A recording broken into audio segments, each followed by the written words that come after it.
Good morning, students. Hope you all are fine. Dear students, in our last class, we have started finite and non-finite verbs. The previous class of the last class. In our last class, we have done the poem Chivi, and before that, we have started with the chapter in grammar, that is finite and non-finite verbs.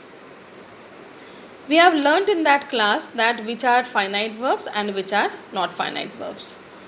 And we have also gone through that why that particular verb is a finite verb and why is it the non-finite verb. Today we will know about the non-finite verbs, and as you can see on the board that there are three non-finite verbs, that is infinitives, gerund and participles. Dear students, you may find these verbs a bit complicated, so we'll go with them one by one.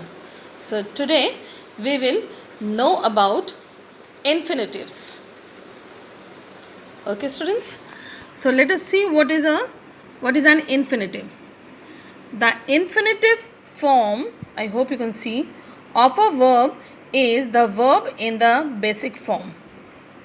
It is the version of the verb which will appear in the grammar.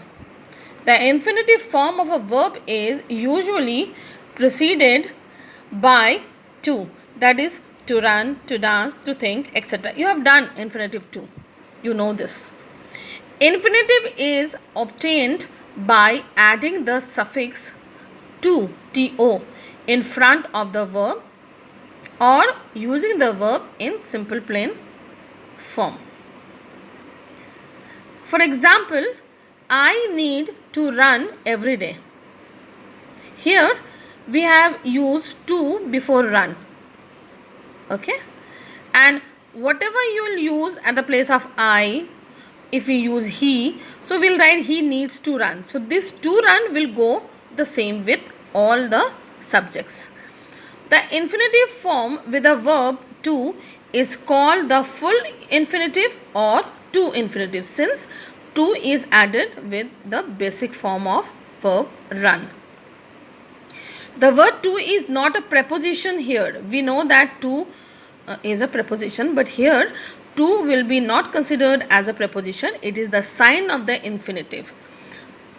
Okay? Like if I say that I run every day. This sentence is not in the infinitive form. This is a finite verb, a verb functioning as the main verb. Suppose at the place of I, if we take he, then we have to write he runs every day.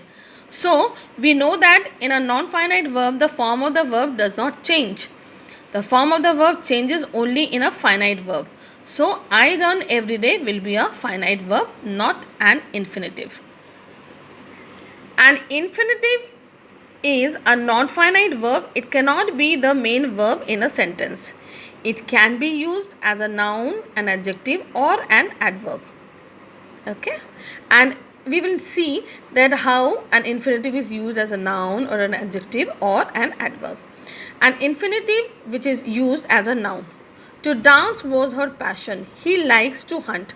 In both the cases, to dance and to hunt is taken as a noun. Okay? Suppose you can say dancing was his passion. This way also we can say. But here, since we are using infinitive to, we will say to dance or to hunt. Here to dance and to hunt are used as nouns. Now, an infinitive to be used as an adjective. Give him an ornament to polish. So here to polish will be taken as an adjective here, because the main thing, the ornament, has to be given to be polished. Similarly, I need a helper to complete my work. So why a helper is needed? To complete the work. So here due to the reason, to complete and to polish will be taken as adjectives. Now infinitive used as an adverb. The kind man returned to help. The soldier will fight to save his countrymen. So the reasons for returning of the kind man or the fight of the soldier is to help somebody or to save the countrymen. Now we'll know about bare infinitives. And till now we have seen that infinitive to or to infinitive. Now bare infinitive. Bare infinitive means where to will be not used. Generally we know that in infinitive to is more popular, but bare infinitive is also there, and in the case of bare infinitive also the form of verb will not change at any cost. So most infinitives are preceded by to, but after certain verbs the to is dropped. When an infinitive follows can, could, may, might, must, shall, should, will, would, all these are modal verbs, isn't it? You have done this secondary, primary, auxiliary verbs we have done earlier. So these are called when these kind of verbs will be added, it will be called as bare infinitive. Like he should go home, or they might finish the work by tomorrow. In both the cases, go and the form of go and finish will not change. Here also both the verbs go and finish are in the basic form of verb. So whatever may be the subject, the form of go and finish will not change. Suppose if at the place of he should go home, if we take I, then also the sentence will remain the same. I should go home or they should go home. The form of the verb will be the same in this case, in the case of bare infinitive, which is a part of infinitives, same as infinitive to. Bare infinitives also follow the verbs feel, hear, help, let, make, see, watch. In these two sentences, the modal verbs are not used. Rather, some other verbs are used. Sohan helped his friend complete his project. She watched them bake the bread. It is not always necessary that we should tell speak the sentence this way. Sohan helped his friend to complete his project and she watched them to bake the bread is a wrong sentence. Rather, we should not use to in these kind of sentences. Now, in the case of infinitives, this is also a point that we can replace an infinitive as subject with it. Generally, sometimes the sentences are written like that: to help the poor is a kind act. We can rewrite the sentences using it in the beginning and shift the infinitive to from the place of the subject. So the sentence could be rewritten as it is a kind act to help the poor. Okay. Dear students, I would like to tell you about bare infinitives once again. Most infinitives are preceded by to, but after certain verbs, to is dropped when an infinitive follows can, could, may, might, must, shall, should, will or would is used, then bare infinitives are formed. These are modal verbs, you know. That, for example, he should go home, they might finish the work by tomorrow. In both the cases, should and might both are modal verbs, and when they are used, the form of the verb is not changed, rather they are in basic forms. Bare infinitives also follow feel, hear, help, let, make, see, watch, and the examples are Sohan helped his friend complete his project, or she watched them bake the bread. In both the cases, to is not used and the form of the verb has also not been changed. They are in the basic forms only. Infinitives are sometimes replaced from the place of the subject with the help of it. Like if the sentence is written this way: to help the poor is a kind act. Here to help is an infinitive to. So we can rewrite the sentence using it in the beginning to replace the infinitive from the place of the subject, like without changing the meaning, of course. It is a kind act to help the poor. The same sentence could be written this way also. Now infinitive to is also used to combine two sentences. How come it possible? Let us see. If the sentence is like that, the box is very heavy, I cannot lift it. So you can combine both the sentences with the help of TOO. So at the place of very, we can write to. The box is too heavy, TOO, for me to lift it. Here to lift is again infinitive to, and the sentence has been joined, combined as one with the help of TOO. Adverb to, we used to say this. Similarly, the milk was very hot. He could not drink. The milk was too hot for him to drink. I hope you have understood this. It's very easy. There is one more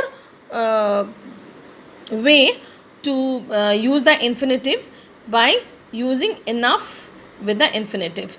Here in this way also we can combine two sentences. Like suppose if the sentence is I am not intelligent, I cannot answer all the questions. So how would you write? I am not intelligent enough to answer all the questions. Similarly, Rajini, you can say Rajini was not big. She could not travel alone. So Rajini was not big enough to travel alone. This enough word you have to use along with infinitive to. So these are all the points, all the main things about infinitives we have gone through. As you can see, we have gone through how infinitives are used as nouns, adjectives and adverbs, and we have also learned infinitive to and bare infinitive. Then we have also came to know that how to replace infinitive as subject with the help of it, and how to combine two sentences using infinitives with the help of to, that is TOO, and enough. So that's all for today's class, dear children. I hope you have understood what is non-finite verb. If you feel any kind of trouble, you can see the video again and again, listen to the lecture. Notes will be there in the PDF, and if you have still find any difficulty, you can ask me your doubts through Campus Care. I have some work for you in your grammar book, that is Grammar Way. On page number 28, there is an exercise, that is exercise C, where rewrite these sentences using infinitives. Here, this particular exercise I have solved. I have written the answers here. So I will send it. You have to write this solve exercise in your grammar copy. And if you feel that you have not understood anything, you can ask me.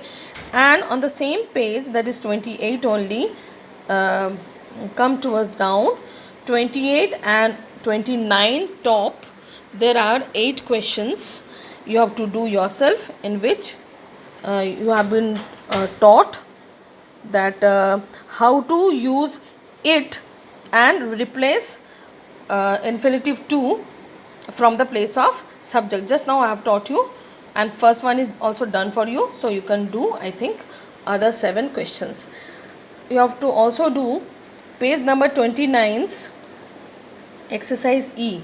Here you have to combine both the sentences, 2 sentences in each question, and make it one with the help of TOO and the infinitive. It is there on page number 30 also. So in both the exercises, that is exercise D and exercise E, 8 questions are there, and out of them 1 is done. So 7 questions you have to do yourself. I hope what I have taught, by that you will be able to do, and you will also do this solved exercise, that is exercise C. So C, D and E you have to do as your homework in your grammar copy. I hope you will be able to do. So dear students, I am going to wind up here. Till then, goodbye. Take care. Thank you.